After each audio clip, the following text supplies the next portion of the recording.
Salut! Aujourd'hui, je te fais une petite première impression des nouvelles Garmin Instinct. J'ai pas été vers la essentielle, je vais t'expliquer un peu pourquoi.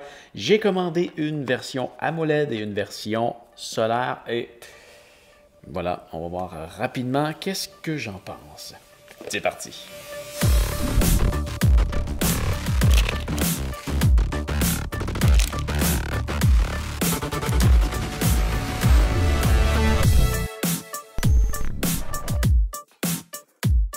Donc, la Garmin Instinct, c'est une montre que j'aime depuis longtemps. Ce n'en est pas une que j'utilise personnellement. J'utilise une Enduro 2 présentement, en attente de la Tactix 8 pour changer. Mais voilà, pourquoi la Instinct, c'est une montre que j'aime? C'est parce que depuis le premier modèle, et c'est malheureusement quelque chose qui a changé, le premier modèle, c'était une montre excessivement abordable. Était, si je me souviens bien, le tiers, si ce n'est pas le quart du prix de ceux-là qu'on a aujourd'hui. Et je trouve ça un peu triste. Je suis quand même mitigé à ce qu'on est rendu dans les Instinct. C'est définitivement mieux que ce que c'était avant, mais je trouve ça triste parce que c'est plus la superbe montre d'entrée de gamme. Je ne suis pas en train de dire qu'elles ne valent pas le prix qu'ils se vendent, parce que ce sont d'excellentes montres, mais il y avait quelque chose dans la version, dans la Instinct 1, juste par rapport à son prix et ce qu'elle faisait. Je pense que la Instinct 1 t'en donnait plus pour ton argent que ce que la Instinct 3 fait aujourd'hui. Et bon, l'autre truc que je suis totalement mitigé, c'est que, on va commencer avec la Instinct 3 solaire. Parce que c'est elle qui ressemble le plus à ce qu'on avait avant, c'est-à-dire une interface très de base qui fait très très bien le travail. C'est efficace. On a accès à plusieurs données. On a accès...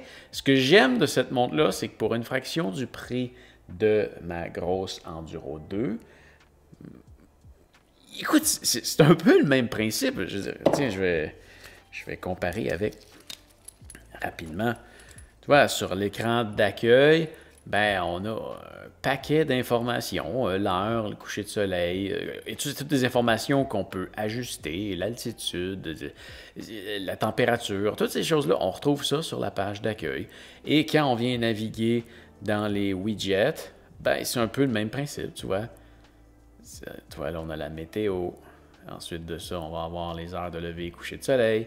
C'est juste représenté en noir et blanc plutôt qu'en couleur. Peut-être des choses qui sont un peu moins sympathiques visuellement, mais reste que ça donne les mêmes informations, c'est les mêmes menus. C'est pareil, ça fait à peu près la même chose pour une fraction du prix. Je rentre dans le menu, puis c'est exactement les mêmes configurations. Puis tu vois, watch face, clock, c'est exactement le même menu. Pareil. Presque. C'est pareil, OK? Donc, c'est pour ça que je l'aime. Après ça, tu veux partir une activité. Tu as encore tous les modes de sport. Si on vient ici en ajouter, tiens, tous les modes de vélo. Vélo intérieur, vélo de montagne, vélo électrique, cyclo-cross, gravel. Tout est là. Tout est là. Puis tout est configurable. La seule chose que... La grosse différence entre ces deux montres-là, c'est que la qualité de construction dans Enduro 2, naturellement, la série Phoenix, nettement supérieure. Mais la grosse différence, c'est vraiment au niveau de la cartographie. Parce qu'ici, on n'a toujours pas de cartographie. En fait, on va avoir une cartographie sur un plan vide. Ce qui s'appelait le petit pousset ou le breadcrumb. Bref, tu vas faire une ligne noire sur un fond blanc. C'est ce qui t'aide à te retrouver. Ça fait très bien le travail, mais ça ne te permet pas de voir les lacs, les élévations et tout. Ce qu'on a ici. Pour beaucoup, beaucoup plus cher. Une autre chose, c'est que j'ai toujours trouvé que la Instinct, et là malheureusement j'ai plus mes vieux modèles, J'ai toujours trouvé que c'était une montre qui était laide. Et je trouve plus qu'elle est laide. Je trouve pas qu'elle est belle, mais je trouve plus qu'elle est laide. Je trouve qu'elle est mieux conçue. Oui, plus belle. Moins laide. Non, pas moins. Non, elle est pas belle. Elle est juste. Oui, elle est plus belle, mais elle est pas belle. Peu importe. Voilà, c'est ça. Bon, sinon, sur les points que j'ai pris en note, des trucs que j'ai remarqués qui sont nouveaux. La connexion ici, c'est la même que depuis toujours, naturellement. Mais enfin, ils ont fait le mouvement vers le USB-C. Il était temps. Merci. J'adore. Bon, point suivant. La AMOLED. OK, ça change tout. Ça change absolument tout ce que cette montre représente parce que on vient de passer à ce que tu as vu de la vieille interface à la nouvelle. Et là, ça n'a juste pas rapport. C'est beaucoup, beaucoup plus agréable à regarder. Il y a une énorme différence entre les deux montres. Oui, ça affiche les mêmes données, mais juste beaucoup, beaucoup mieux. Chaque menu est plus beau. Il y a beaucoup plus de pixels dans l'écran. Et là, il faut faire attention, ça, c'est le modèle à 45 mm, alors que celle-là, c'est le modèle à 50 mm. C'est tout ce qui restait. Je n'ai pas pu avoir les deux mêmes. Une belle amélioration par rapport à ça. Le petit cercle que tu vois ici, ça a toujours été une signature de la Instinct. Et parfois, je le trouve un peu dérangeant. Il embarque par-dessus certains écriteaux. Et là, dans le modèle AMOLED, eh bien, comme tu peux voir, il se déplace pour être optimisé. C'est quand même assez intéressant. Il peut changer de taille et tout.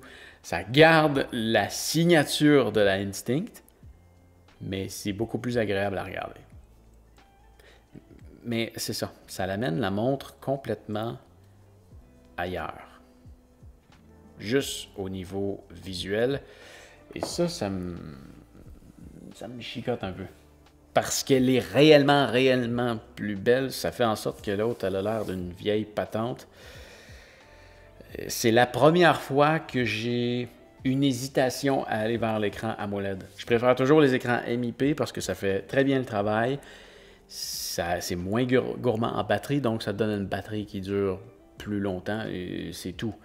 Quand on regarde les montres Fenix, clairement, je préfère le modèle MIP parce que le modèle AMOLED est juste plus brillant. Les couleurs sont plus vives, les données sont un peu plus précises, mais là, on passe d'une patente en noir et blanc avec très peu de pixels, avec quelque chose avec beaucoup plus de pixels, et tellement plus brillant et optimisé le menu.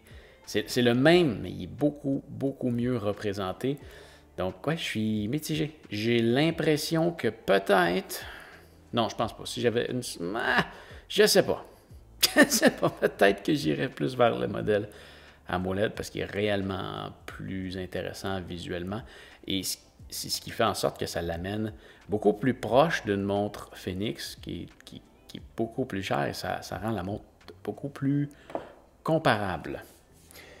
Autre point super intéressant, et c'est pour ça que je t'ai dit que je n'ai pas commandé le modèle essentiel pour en parler. Il y a 3 versions de la Instinct, la plus dispendieuse étant la version AMOLED, ensuite la version solaire, et il y a le modèle essentiel qui a comme quelques trucs en moins. Sauf que pour la différence de prix, il y a une fonction que je me dis ça vaut pas la peine de s'en passer, et c'est la fameuse flashlight. On fait 2 clics sur ce bouton-là et ça l'allume une flashlight. Et on a un contrôle aussi, tu vois, quand elle s'allume, on peut contrôler son intensité, comme ça, et on peut aussi avoir une lumière rouge.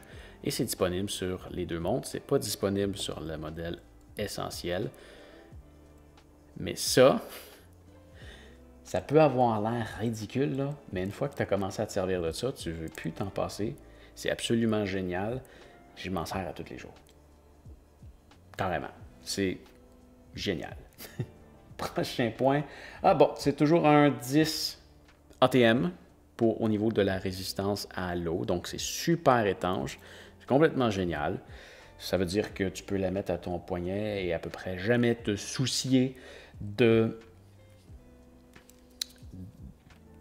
la noyer parce qu'elle est très étanche. À moins que tu aies fait de la plongée assez profonde, c'est très résistant. Ensuite de ça, bon, j'allais dans mes recommandations. Eh bien, écoute, on va parler un peu de batterie.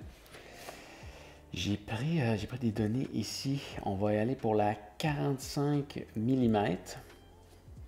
Donc, ce format-là, si tu y vas en AMOLED, tu vas avoir un 18 jours de batterie en mode montre intelligente et tu vas avoir 32 heures en mode sport. Alors que si tu y vas pour la 50 mm, tu vas avoir 24 jours et 40 heures en mode sportif. Au niveau de l'écran AMOLED, la 45 mm va te donner 28 jours et 40 heures, alors que la 50 mm va te donner 40 jours de batterie, ainsi que 60 heures d'activité avec le GPS seulement.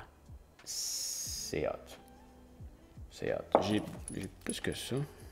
Je suis comme plus sûr. Tu vois, là, il me reste 75% de batterie sur celle-là. C'est 27 jours. Ah oui, c'est 36 jours, je pense, elle, quand c'est plein. C'est un peu plus. Si je pars une activité comme ça, mettons que je m'en vais marcher avec 75%, 51 heures. Je pense qu'en activité, j'ai un peu plus de batterie avec celle-là, mais en mode montre intelligente, celle-ci dure un peu plus longtemps. C'est génial. C'est ça, c'est vraiment... Je pense que ça dépend quel type d'utilisation que tu vas en faire. Si tu recherches une montre sportive que tu vas utiliser essentiellement en ville, AMOLED, sans hésitation. Elle est beaucoup plus belle, beaucoup plus agréable à utiliser, AMOLED. Si tu pars faire des expéditions, que tu as besoin d'une batterie qui dure longtemps, que tu n'as pas accès à de la charge sur une base régulière, très clairement, le modèle NIP. Moins agréable à regarder, mais c'est lui qui va te donner le plus de batterie et ça peut être assez important. Quoique si tu pars en expédition, Enduro 2, absolument génial. Pas le même budget, mais voilà, tu as à peu près la même durée de batterie, mais tu as une cartographie et une montre beaucoup plus... pas tant beaucoup plus complète, c'est à peu près le même menu. C'est fou. C'est fou. Qu'est-ce que j'ai pris d'autre en note? Le modèle MIP aurait pu avoir plus de pixels, ça aurait été intéressant. J'ai regardé dans les statistiques, il y a vraiment moins de pixels. Tu vois, c'est pour ça que, par exemple, si je viens sur l'altimètre baromètre compas ici, tu vois, ici, j'ai seulement les points cardinaux avec le degré en haut, alors que si je viens le faire avec celle-là ici, altimètre baromètre compas, on a de quoi de beaucoup plus complet. Et regarde à quel point la montre est rapide, elle répond. C'est fluide. Il y a un taux de rafraîchissement quand même assez élevé. Ici aussi. Mais celle-là, c'est quelque chose. Très intéressant. Et enfin c'est ça. Ça, c'est mes premières impressions. Donc, je vais prendre le temps de les tester comme il faut. Et je vais assurément revenir avec ma critique plus complète, ainsi que mes tutoriels quand je vais avoir pris le temps de les tester. Donc voilà, j'espère que ça va t'avoir aidé. Si jamais tu veux commander une de ces montres-là, tu peux passer par les liens dans la description. Et fais attention à toi, on se revoit bientôt. Salut!